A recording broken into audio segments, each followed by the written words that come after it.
Chapter 1. The First Note. The town of Greystone Hollow had always been quiet, almost too quiet.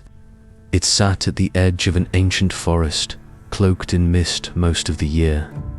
Generations had come and gone, but one thing remained unchanged: the eerie melody that drifted through the air at the stroke of midnight. No one knew where it came from. Some claimed it was the wind. Others believed it was a recording played by mischievous teenagers. But the elders knew better. They whispered about an old grave, hidden deep within Hollowfield Cemetery, that sang only for those who had committed sins they'd never confessed. When 17-year-old Ellie Moore moved into town with her mother, she didn't believe in ghost stories.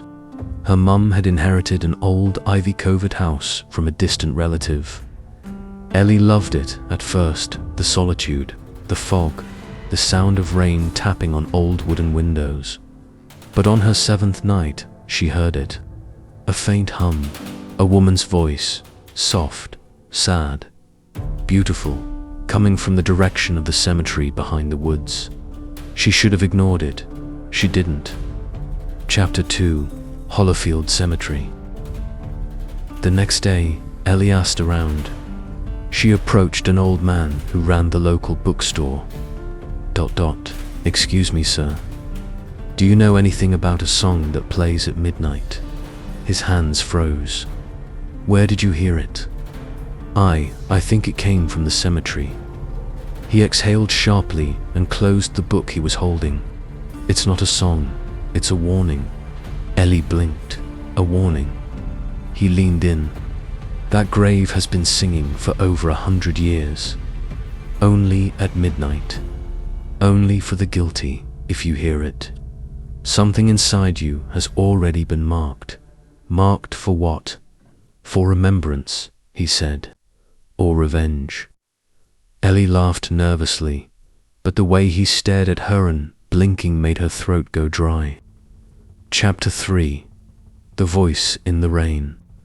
That night, it rained. At exactly midnight, Ellie opened her window and listened.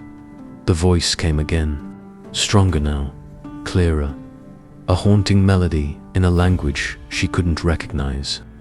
Yet her heart understood the sorrow behind every note.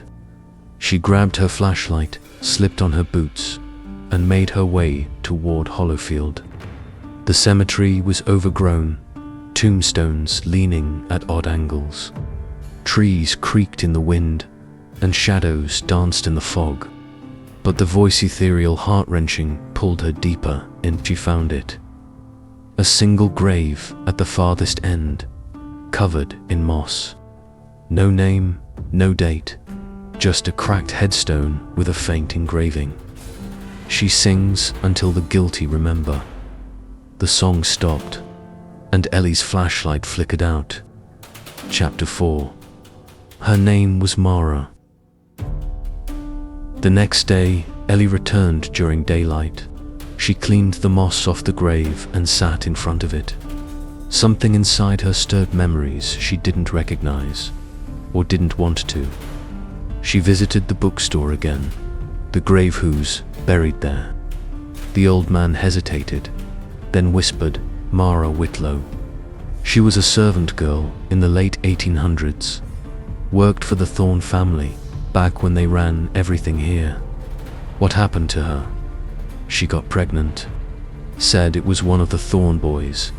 They denied it, called her a liar.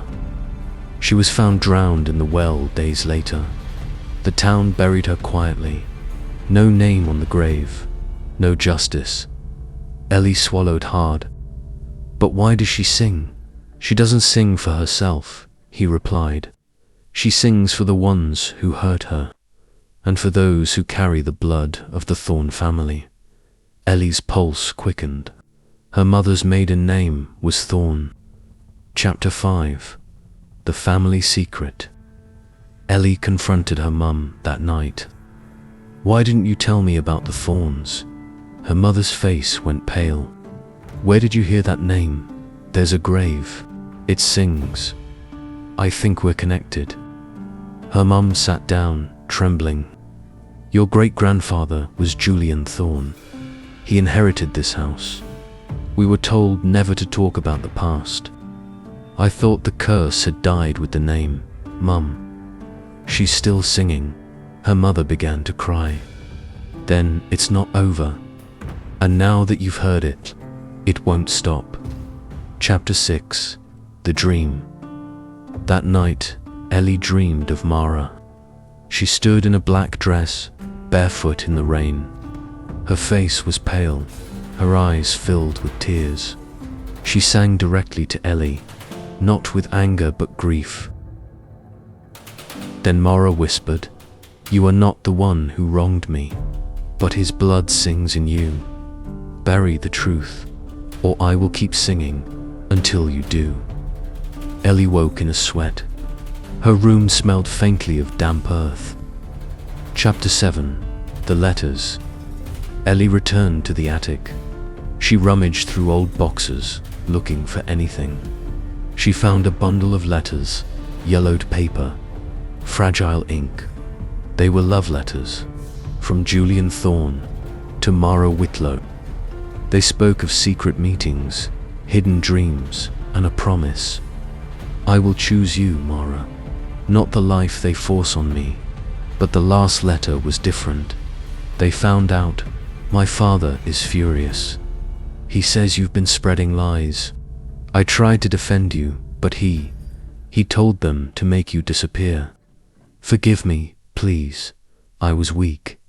Ellie's hands shook. This was the truth. Chapter 8. The Second Melody. That night, at midnight, the song returned. But it was different now. Softer, almost a lullaby. Ellie approached the grave again, this time with the letters in hand. She read them aloud beneath the moonlight, tears running down her cheeks. "I know what they did to you, Mara," she whispered. "I know the truth now. I'll make it right." And then silence. For the first time in 130 years, the grave didn't sing. Chapter 9. The Reckoning. The next day, Ellie contacted the local paper. She told them everything, showed them the letters, brought them to the grave. They published the story, The Forgotten Woman Beneath the Singing Grave. A few weeks later, the town council approved a new headstone. Mara Whitlow, 1874 to 1891. She was never silent. We just refused to listen. Chapter 10. Final note. Ellie visits Mara's grave every month now. It hasn't sung since. But Ellie sometimes still hums the melody in honor, not fear. Because some graves don't rest until the truth is heard.